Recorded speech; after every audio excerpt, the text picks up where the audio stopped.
guest is Angel Ribo, and he's known as the Confident CEO, and he plays multiple roles in his life.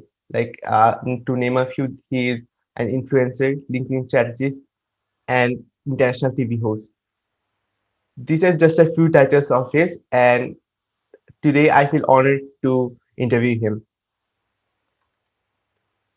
So, for our listeners who don't know you, can you tell us a bit about yourself and how the journey has shaped you today?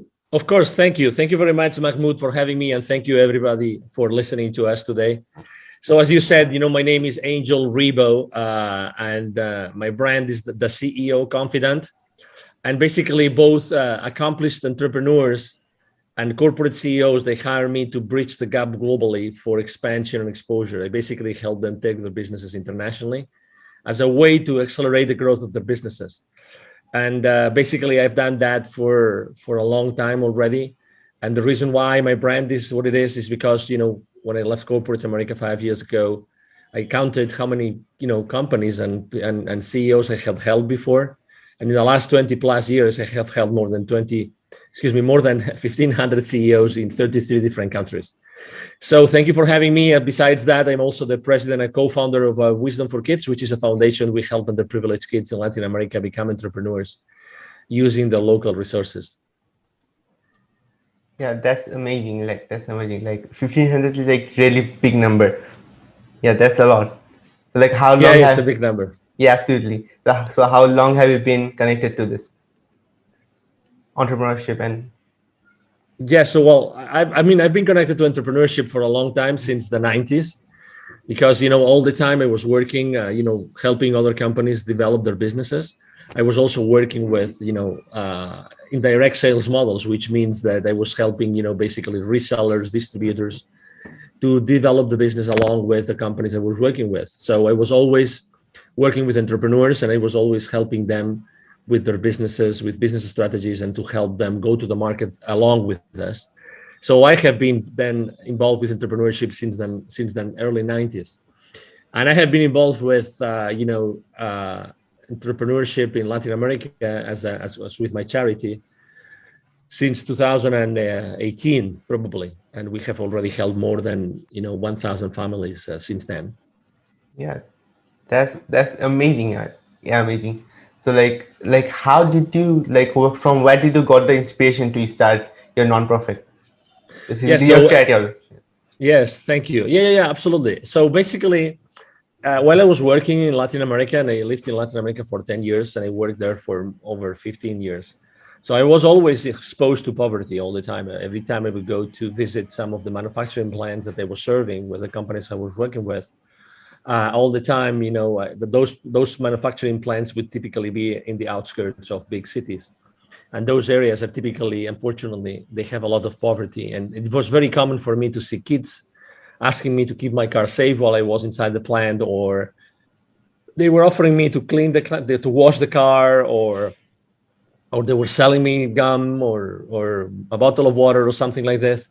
So I was all the time exposed to both, very super powerful people in the continent, and at the same time to a lot of poverty. So in 2015, I had a spiritual experience that allowed me to see very clearly that I had to help those kids, and if it wasn't me, who was going to do it? So that was probably the reason I was so exposed to poverty and so exposed to business that I eventually came to me very clearly that I had to help those kids.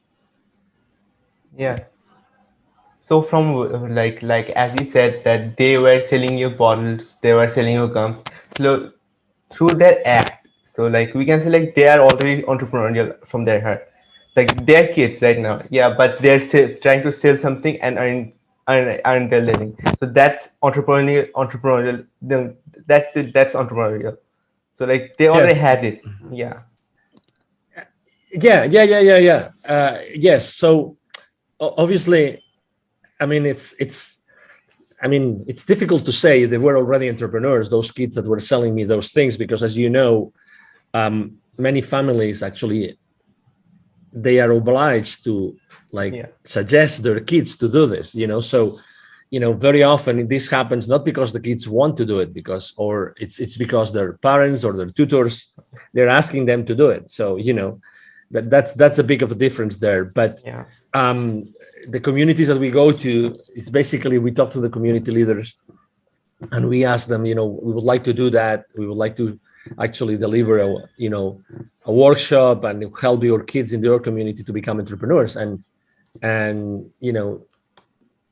it's not that common that those kids are already entrepreneurs. Sometimes they are, but it's not that common. But again, most of the time they do it because, or they work because they have to do it. So let me tell you an example. We go, for instance, to an indigenous community in Mexico, and it's a large area. In total, there are like 180 plus small sub communities there, and many kids work, and they work because their parents are working on in coffee plantations and other sorts of places. So they actually ask their kids to work along with them because the family needs that money, right? So they need more hands and more hands and more hands. So they don't really have a choice.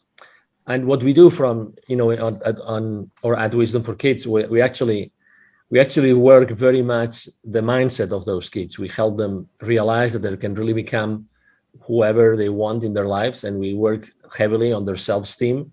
And we really try to suggest them, or to instill in them.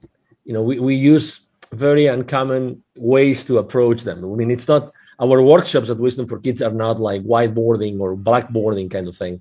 It's really more like experiential. It's making sure that we connect at an energy level with them, so that from then on they really, really, really like know that they can do whatever they want, that they are unstoppable, that they are infinitely powerful.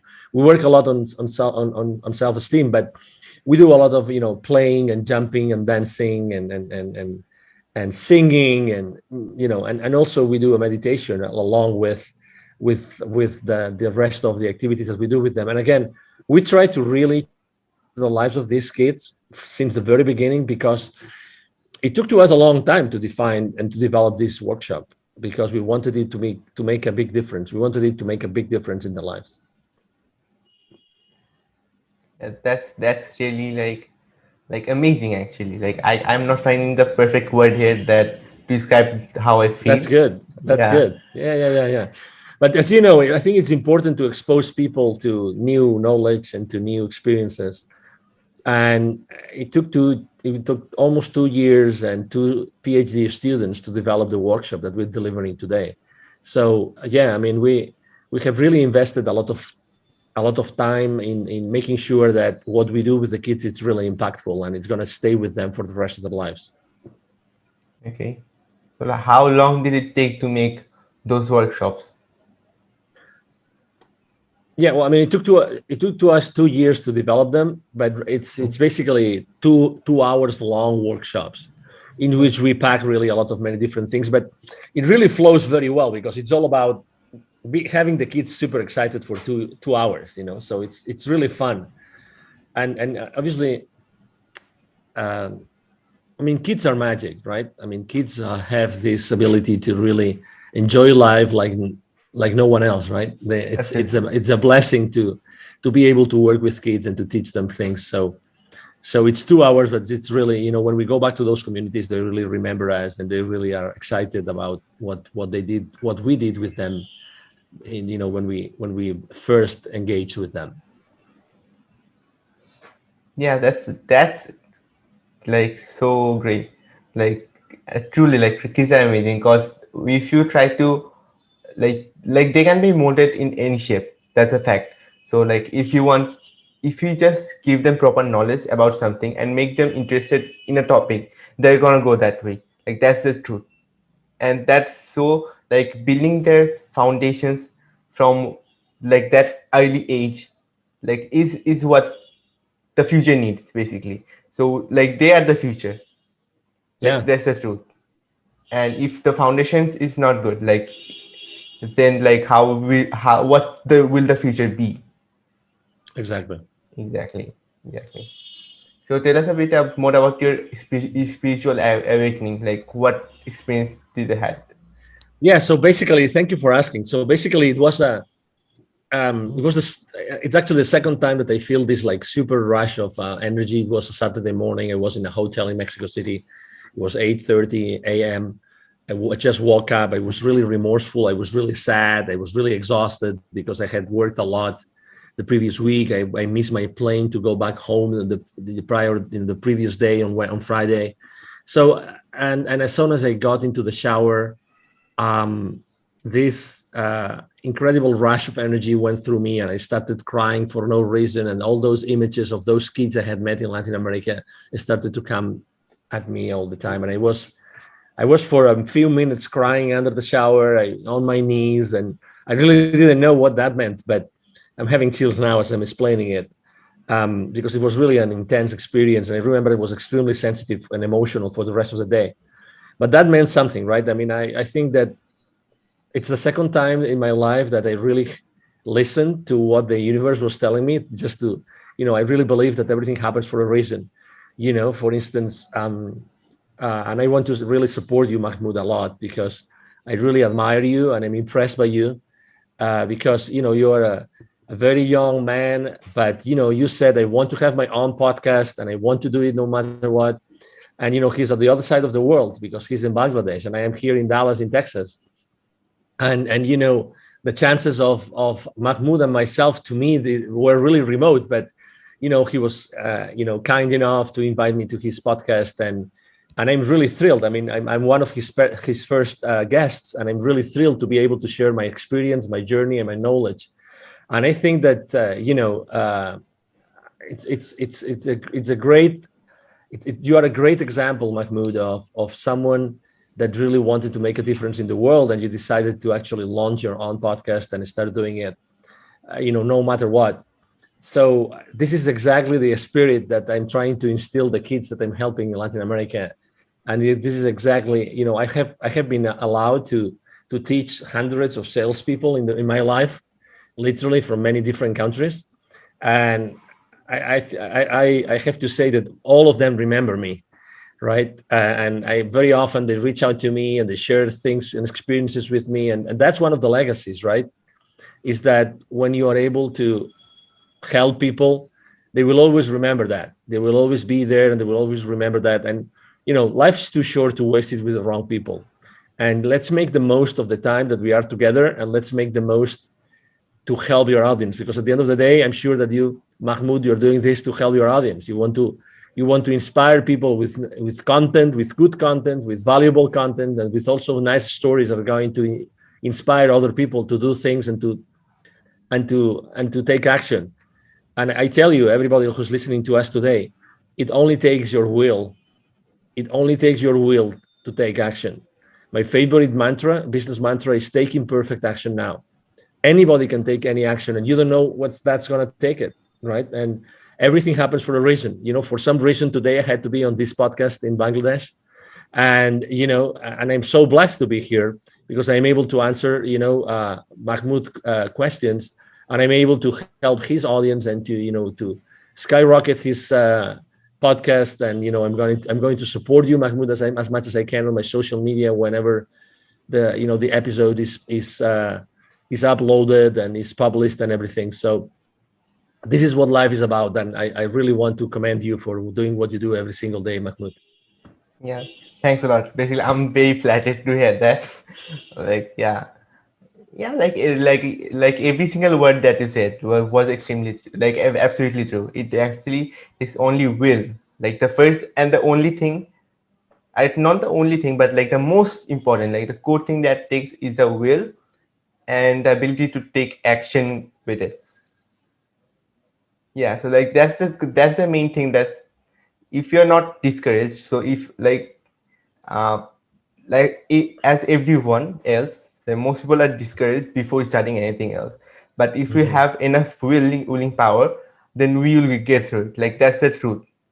And but like the kids that you're helping, like for them, it's this is the mental barrier because everyone else is making like thinking that or like forcing them to think that nothing's gonna happen, like nothing's good gonna happen.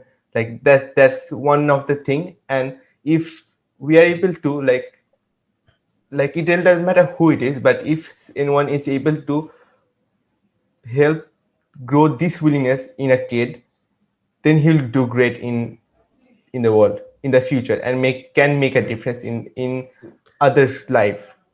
And And you that's mentioned, sorry to interrupt you. yeah, Continue, absolutely. continue. Yes. Nah, No, no, go no. I ahead. was gonna say because you mentioned something which is really important, and you mentioned discouragement, right? It's true, and that's something that we face when we go to Latin America, because when we help kids and we have this, let's say the initial workshop, obviously we know that it's very easy for the kids' parents or tutors to just with one word, with one eyesight, just to say, "What you just learn is useless" or whatever, right? I mean, so they can be easily discouraged. But I think that the example that we have to actually give ourselves, you and myself, as opinion leaders, I think that discouragement is just, it's just a temporary loss of enthusiasm. That's what it is. So, I think that we should, and we do teach the kids that, there's no such thing as a failure, and that everything happens for a reason. There's all the time there's a reason why we have to do things, and there's a reason why we have to perform certain activities and do certain things. So um regardless, everything happens for a reason. I was yesterday, I think it was Tony Robbins, like seven basic principles that he runs his life by. And Tony Robbins, obviously, he's a very powerful, he coaches very powerful people in the world. And one of the things that he was saying was, it's everything happens for a reason, and it's true. You never know where something is going to take you. You never know. So just take the failures as a lesson, and no matter what, and no matter who discourages you, keep in mind that life is long, and you will have time to learn and to apply those lessons, and keep going, keep going, keep going. You are infinitely powerful no matter what. Yeah, absolutely true. Like you just reminded me of one quote. Like this quote was like is from Elon Musk, and like I heard it from like I guess I'm not sure. Like maybe it was a show on Mind Valley by her like, by his mother, Elon Musk's mother, or maybe a webinar. So she said that when the first rocket failed, like like up before launch, Elon Musk didn't said that we failed, or he was not sad. He was excited because now we know these are the issues. Now we know more about this problem. Now we can try to find out solutions of it. So I think, and everyone should think in this way, that any failure that occurs, we know that now we know which problems we have to solve, and now we know which actions we have to take to get better at it, to take a better approach, and to take another way or build a new way to go where we want to go, or maybe we can go further than we how we planned. And I that, agree. yeah, absolutely. And this is a like very powerful statement, because like I guess 90, I'm a very big fan of 80/20 rule. So I'd say 80% of people are discouraged or like see failures as like that's it, that's end all, like that's end all, and they are not learning from it. So, and from also a book, I'm not sure like the name of what's the name of it, it was. So it said that until the time you learn from your mistakes and get better at it, you're gonna keep failing on that thing. Yeah. So, so you have to see every failure as a way to learn new things and grow our skills, so that we can like just crush that thing. Yeah, I agree. I agree, Mahmoud. Totally. And again, that's why it's important to keep the enthusiasm, from one failure to the next failure, right? And again, I think there's a saying also about that. So, yeah, that's why, I am a pretty upbeat guy, and very enthusiastic and very passionate about what I do, and being on interviews and everything. And that's why I think that's also a mission. The ones of us that we are good in communicating, or even if we're not so good and we still want to learn and can learn about communication, I think that we have to do it because we have a mission. We have to help others that are not on the same spot, to keep on moving forward, keep on moving forward. We are right now living, after 12 months, it's now March 2021. We've been for 12 months now living under restrictions all over the place. And I'm sure that Bangladesh is not an exception. So, we have learned that it's possible in only a few days for something to be really literally be running all over the world, right? So, and restrictions all over the world. So I think that we have to help each other, and we have to make sure that we use everybody's energy for the good of everybody. Really, I really believe so. Yeah, absolutely, absolutely. I completely agree with that. So I actually missed a word that you said, like or like I cast your word. Um oh, sorry. Um yeah, so the question that I got in mind when you were saying that, so like what was the biggest struggle that you face, like communication struggle that you faced during the quarantine? Like this question just came into my mind when you were talking. Yeah. Well, first, here in Texas, I think we only had 1 or 2 weeks of lockdown. So, I mean, we really were not quarantined, and people were going out on the streets still.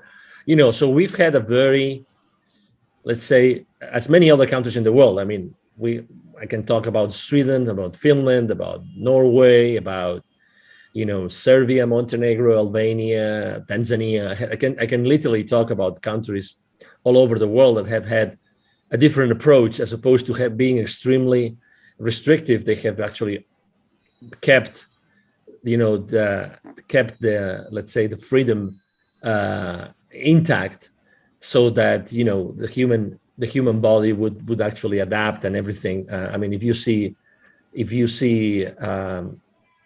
every country has led, and every state here in the US has led, let's say, the situation in a different way. And so I wouldn't say I had communication problems. I would say, obviously, that I'm used to have face-to-face meetings, so I had to stop having face-to-face meetings for a while, but I resumed them. And again, I like last year, I met personally face-to-face tens of executives of companies here in Dallas. So, you know, again, I think that being respectful with everybody, you can still keep on, communicating with them, and just be cautious and aware of maybe some restrictions that had to be in place. That's it. But yeah, it's a good question. I think that maybe communication wasn't the problem. Maybe connecting, right? I think that it's strange to see now someone that did not disconnect with someone. I like to say that I'm really, one of my missions in life is to connect the unconnected. And so I think that last year a lot of people got unconnected or disconnected. There were a lot of bridges between people that were burned.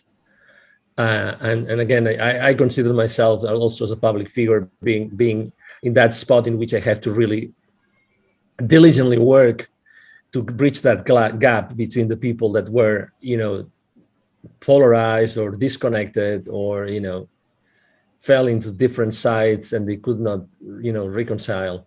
I think that it's important for us to be building those bridges, because, we've always lived in peace and loving and liking, so why allowing those, probably one of the most difficult months in our lives, why allowing them to be, forever, permanently, like, uh, wiping out our connections. And so that's why I think that connection is something that really was damaged last year, and not necessarily with me, again, because I know that I have to be extremely compassionate about everybody, and thoughtful and aware.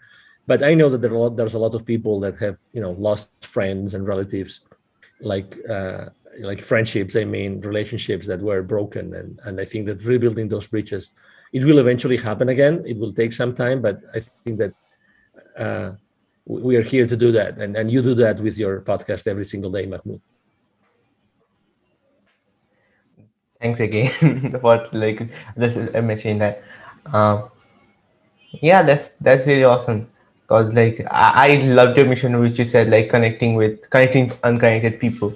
Cause like that's really important. Cause because of this, especially this, I don't exactly say that because of this only this, let's say, pandemic only, but for a pretty long time people are unconnected. Like people are getting unconnected, like they're connecting on social medias, that's true, but most of the people are unconnected with each other. And that's a really big problem because we have to get connected to solve the biggest problems in the world. Let's say like hunger is a great problem in a large portion of the world. So let's, for even solving that problem, we have to get connected. And if you're connected, and like connected minds create solutions, that's the thing. Like, because, well, let's say like the most genius person in the world, let's say Einstein for example, though he's not there anymore, but even if he was alone, he might have, like, he could have did the best thing, like invented the best thing. But if, like, when other people were also around him, like that's what actually boosted his invention a lot. I believe that, because it doesn't matter how intelligent you are. It's about like getting together with other great people, and then you can create the best of the best thing. True. Yeah, yeah. I mean, and you're touching upon something which is really important, which is collaboration, right? I Yeah. mean, the lack of connection, could unfortunately be at the end could be like a lack of communication, right? But it doesn't have to be. I think that reconnecting means that collaborating as well, and I think that the future of the world is collaboration. Absolutely. We've lived under competing spaces forever, and I'm not saying competition is not bad, is bad, excuse me, but I'm trying to say that I think that the future is collaboration, because there's a lot of, if I don't know, that due to what has happened in the world for the last 12 months, there's going to be a lot of many different initiatives related to collaboration, helping each other, and flowing and flowing and flowing, and making this world a better place, with many different ways, or in many different ways. And yes, and being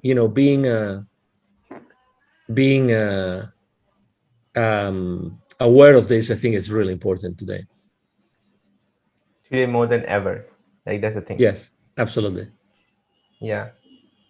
The collaboration is, I completely agree with that, because like without collaboration, like we can make great things happen.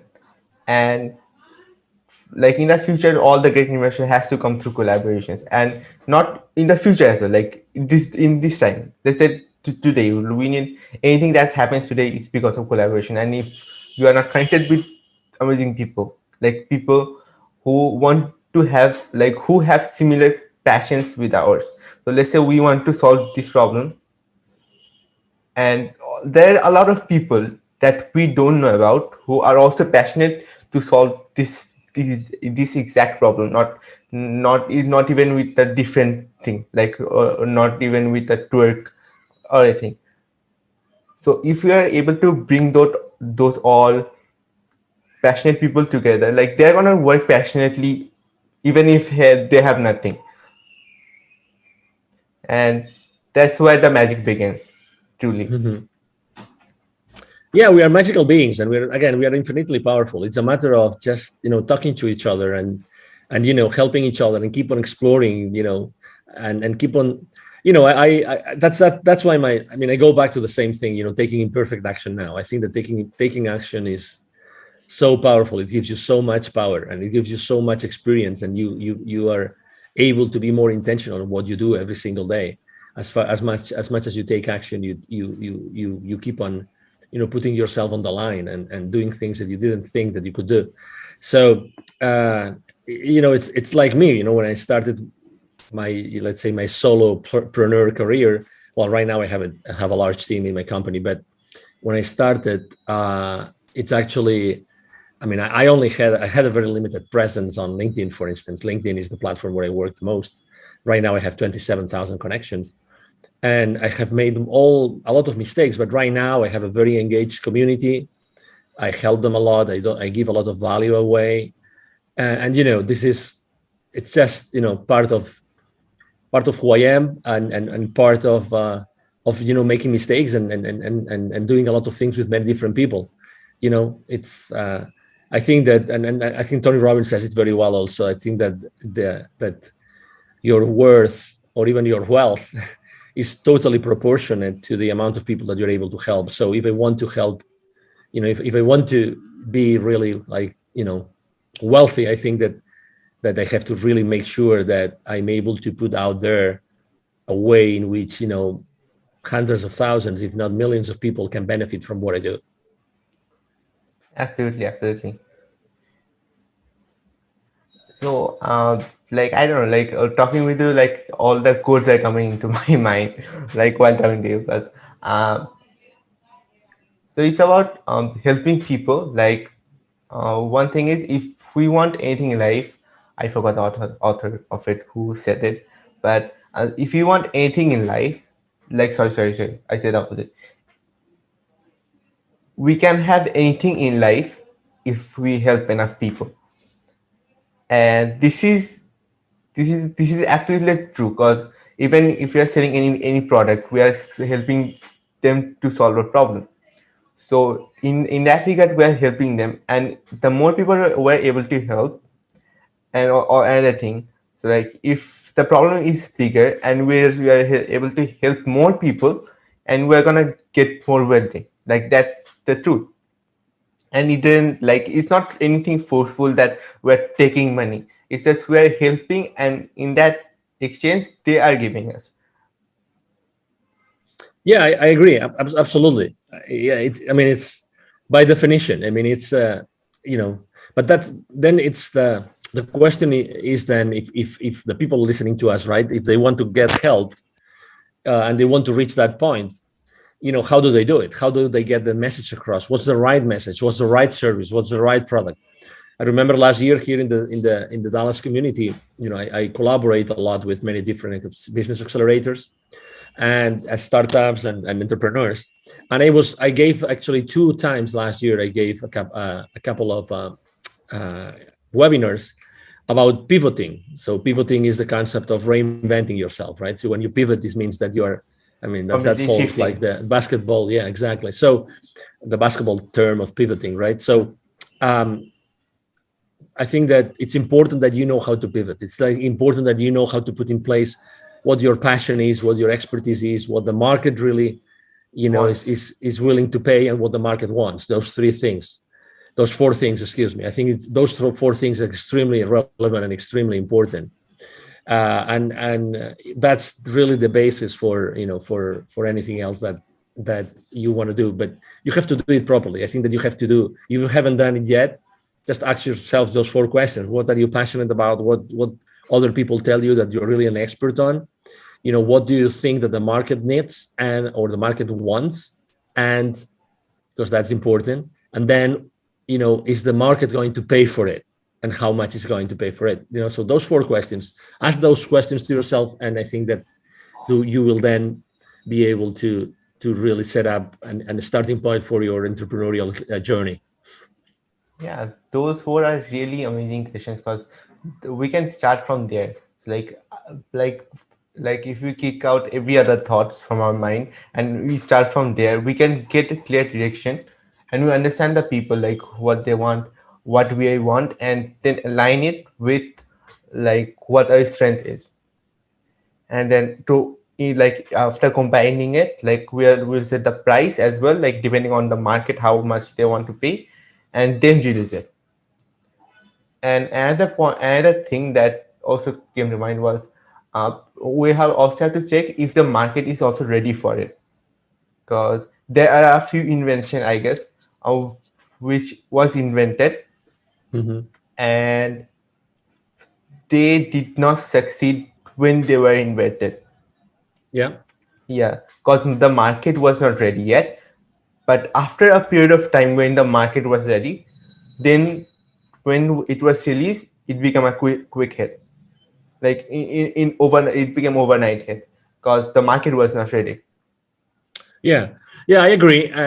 But still, I always like to ask the question of not whether a product or service is going to succeed, but how do we make it successful? I think it's a different, I think it's the right question to ask yourself is to ask, what do you have to do or how do you have to make it successful? I think that we should ask ourselves a different question. And that's why it's so important also what we do in the schools with the kids, underprivileged kids. It gives us, you know, again, being in touch with kids all the time, and so being able to bridge that gap between the super powerful, connect the super powerful, connect them with the super underprivileged. It's such a great experience because, again, it's bringing the authenticity of the kids and also the power of the ones that have achieved almost anything in their lives. Absolutely. Like yeah, absolutely. Those are like these are very powerful words. You can say like these are like the definition of growth. You can say I for me. So Yeah. now before we like get out of like this conversation and to go ahead of our day, like is there any last in word of inspirations or any final words that you want to say? Yes, Anyone? definitely. So, yeah, the first thing obviously is thank you again, Mahmoud, for having me. Thank you to the audience who's listening to us today. My name is Angel Ribo for the ones that are only listening and not watching this video and they don't see the visuals here on the screen.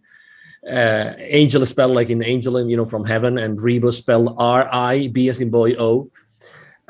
If you want to find me, my brand is the CEO Confidant, as Mahmoud said earlier, and you can find me very easily on LinkedIn, the professional network. But you can find me easily anywhere, really, because I post everywhere. Really, I post everywhere every single day. Okay, I post everywhere every single day. So you will find me on Twitter, on Instagram, on Facebook.